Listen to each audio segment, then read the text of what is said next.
नमस्कार। कभी सोचा है कि अंग्रेजी सीखने का जो लंबा सफर है उसकी शुरुआत असल में कहाँ से करनी चाहिए? आज हम इसी सफर के सबसे पहले और सबसे जरूरी कदम को समझने वाले हैं। तो चलिए एक सवाल से ही शुरू करते हैं। जब कोई अंग्रेजी सीखना शुरू करता है तो उसका पहला कदम क्या होना चाहिए? क्या सीधे मुश्किल ग्रामर के नियमों में कूद जाना चाहिए या फिर कोई और रास्ता है? और इसका जवाब शायद थोड़ा चौंकाने वाला हो। ये सफर मुश्किल ग्रामर से नहीं, बल्कि एक बहुत ही सरल, एक छोटे से वाक्य को बोलने की काबिलियत से शुरू होता है। यही वो बुनियाद है जिस पर आगे की पूरी इमारत खड़ी होती है। तो चलिए इस पहले पड़ाव को, इस पहले माइलस्टोन को थोड़ा और करीब से समझते हैं। ये वो पहली बड़ी मंजिल है जिसे हर सीखने वाले को हासिल करना होता है। और यकीन मानिए, यही मंजिल आगे के रास्ते को काफी आसान बना देती है। तो इस काबिलियत का असल में मतलब क्या है? सीधा सा मतलब है कि कोई भी सीखने वाला अपनी बेसिक ज़रूरतों को बताने के लिए, अपनी पहचान बताने के लिए और अपने आसपास की चीज़ों के बारे में बात करने के लिए छोटे और सरल अंग्रेजी वाक्यों का इस्तेमाल कर पाए। अब आते हैं इसके सबसे ज़रूरी हिस्से पर, सरल वाक्यों में महारत हासिल करना। यहाँ पर मेन फोकस ग्रामर की गहराई में जाना नहीं है, बल्कि आसान वाक्यों को पूरे कॉन्फिडेंस के साथ बोलना है। तो ये असल में दिखता कैसा है?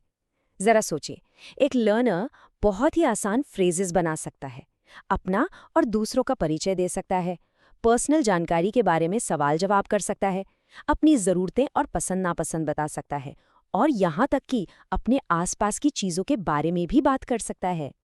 जैसे कि सबसे पहली और बेसिक चीज़ जो कोई भी सीखता है, वो है अपना परिचय देना। अब देखिए, इन वाक्यों में सबसे कमाल की बात क्या है? इनकी सादगी। My name is Priya, I am from Delhi.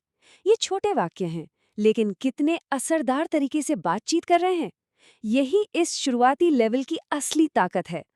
परिचय देने के अलावा एक और बहुत ज़रूरी चीज़ है अपनी बेसिक ज़रूरतों और पसंद नापसंद को आसान शब्दों में बता पाना।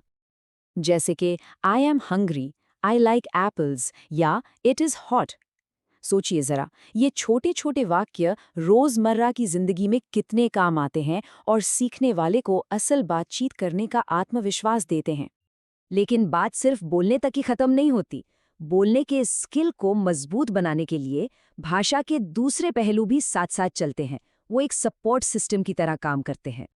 इसी आइडिया को हम समग्र साक्षरता या होलिस्टिक लिटरेसी कहते हैं।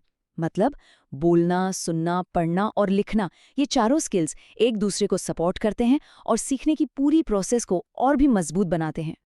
तो इस लेवल पर सुनने का मतलब है जाने पहचाने शब्दों को समझना। पढ़ने का मतलब है किसी साइन बोर्ड पर नाम या शब्द पहचान लेना। और लिखने का मतलब है आसान शब्दों की नकल करना या किसी फॉर्म में अपना नाम भरना। ये सब मिलकर बोलने के स्किल को सहारा देते हैं। तो फिर इस लेवल तक पहुंचने के लिए किन औजारों की जरूरत होती है? चलिए इसे एक बेसिक टूल किट की तरह देखते हैं, जिसमें भाषा के सबसे जरूरी बिल्डिंग ब्लॉक्स शामिल हैं। सबसे पहले आती है वोकैब्युलरी, और अच्छी खबर ये है कि यहाँ लक्ष्य बहुत बड़ा नहीं है। लगभग 200 से 300 सबसे ज्यादा इस्तेमाल होने वाले शब्द सीखना काफी है। ये एक ऐसा लक्ष्य है जिसे हासिल किया जा सकता है, जो सीखने की प्रक्रिया को कम डरावना बनाता है। तो इस टूलकिट में क्या-क्या है? देखिए, वोकैब्युलरी में पर्सनल जानकारी, खाना, रंग और संख्याओं जैसे विषय शामिल हैं, और ग्रामर में सारा ध्यान simple present tense, subject verb object जैसे आसान वाक्य पैटर्न और मेरा और तुम्हारा जैसे शब्दों के इस्तेमाल पर होता है। अच्छा, तो कोई ये सब सीख तो रहा है, पर ये पता कैसे चलेगा कि वो सही रास्ते पर है? अपनी प्रोग्रेस को मापना भी बहुत जरूरी है, और अच्छी बात ये है कि इसे परखने का तरीका भी बहुत आसान है। प्रोग्रेस को मापने के कई आसान तरीके हैं। जैसे एक छोटा सा ओरल इंटरव्यू हो सकता है, किसी को नमस्ते कहने जैसी रोल प्ले एक्टिविटी, एक तस्वीर को डिस्क्राइब करना या फिर आसान इंस्ट्रक्शंस को सुनकर उन्हें फॉलो करना। ये सब न सिर्फ प्रोग्रेस को मापते हैं, बल्कि कॉन्फिडेंस बढ़ाने में भी बहुत मदद करते हैं। छोटे वाक्य बोलना सीख लेना तो सिर्फ शुरुआत है। ये मील का पत्थर आगे के एक बड़े और रोमांचक सफर का दरवाजा खोलता है। तो मैप पर आगे क्या है? इस मजबूत नींव के बाद सीखने वाले एंड और बट जैसे शब्दों का इस्तेमाल करके वाक्यों को जोड़ना शुरू कर सकते हैं। वे गुजरी हुई घटनाओं के बारे में भी आसान तरीके से बात करना सीख सकते हैं। तो सबसे ज़रूरी बात यह है कि बोला गया हर एक छोटा वाक्य कॉन्फिडेंस की दीवार में एक ईंट की तरह है। ये प्रक्रिया धीरे धीरे होती है, लेकिन हर कदम बहुत मायने रखता है।